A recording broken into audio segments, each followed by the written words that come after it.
Today I've got two different ways to use a hot foil plate, both one as a background and two as a focal point.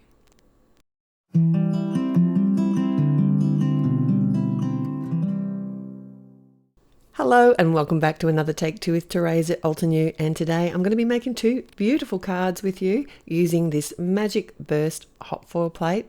It's a dream and I wanted to show you how to change it up a little bit. So I've got two ways to use it today, once as a background and the other as a focal point. I'm going to start by actually creating two pieces of cardstock with the hot foil plate. Use whatever system you have. I've got the brass hot foil here and I'm using a Go Pressing foil, and then I need to run it through my machine. A couple of quick tips.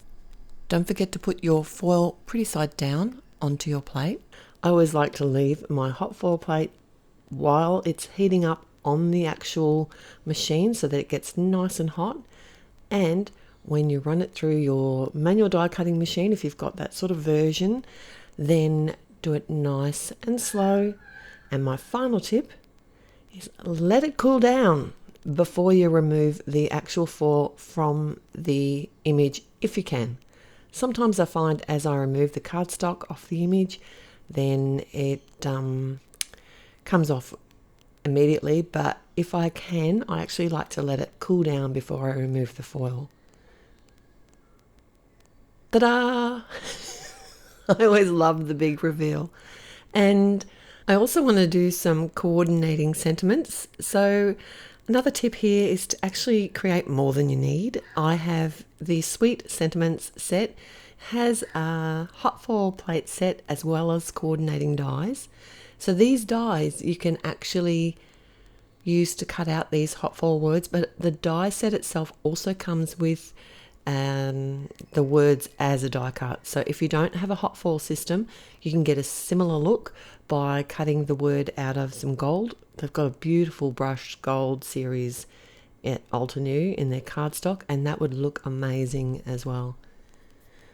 So I'm starting my background version for the first card, and I wanted to create sort of a ombre pale background. The colors I've used here are Blush, Sunray and Chamomile. Of course, I'm going to list all of the supplies that I've used today in the description below the video, but you can also find it at the blog as well as a lot more details, as well as some close-up photos. So when I'm blending my backgrounds like this, one tip is not to go too heavy-handed. You can always add more ink. And I am just using Nina cardstock here today. I'm not using any specialty cardstock. I didn't use any shims in my machine. I do find that the Altenew hot foil plates are nice and thick. I find if I add shims, it actually adds too much pressure. But if you want that kind of look, the more like the debossed letterpress look, go for it. So for my second card, I'm going to be creating a focal point, and I did want to color this as well. So I'm using the olive ink, and I'm not covering the whole piece of cardstock because I'm not going to need it. I am actually going to be die cutting this out with the Halftone Circles nesting die set. I did actually cut the center of this out because I was toying with the idea of surrounding it with the flower, but you'll find it didn't make any difference in the end. And I wanted to do some coloring with some artist markers from the I'm using some images from the Dazzling Dahlia stamp set, and I stamped them all out at once, and I used some Morning Frost ink. Any pale ink would work. It's not technically one that will sit well with, it's not meant to be used with alcohol markers, but I've never had a problem really. I'm not touching the ink too much when I'm coloring, because what I want to do here is create a gold outline for my images. So this is my workaround if I want to use artist markers and have an embossed image. Basically, I can color my image first and then emboss after. So the lines, doesn't really matter what you use, they're going to be covered anyway. You'll see what I mean in a moment. So it does kind of look a little bit weird right now, and I'm not doing fancy coloring here. I am keeping it really simple, but by the time I add the gold embossing over top, you're really not going to notice that my coloring isn't perfect. So don't get all intense about that. And I did actually change my colour schemes on both of the cards purposefully, just so that it could give you more inspiration and show you that how it can actually change the look of a card just by changing up the colours. I am using a lot of the pale apricots and oranges at the moment. I'm just loving the look of that on a card. But then one of my favourite go-tos is always the blues and the greens. So I thought I'm just going to stamp them all out and do some colouring, enjoy my time, put the music on. And then because I left all of my stamps in the MISTI, it was easy to come back with the embossing ink. I did use my powder tool first, just a FYI, and re-stamped over the images with the embossing ink. And then I'm using the antique gold embossing powder from Altenew. It's a beautiful embossing powder.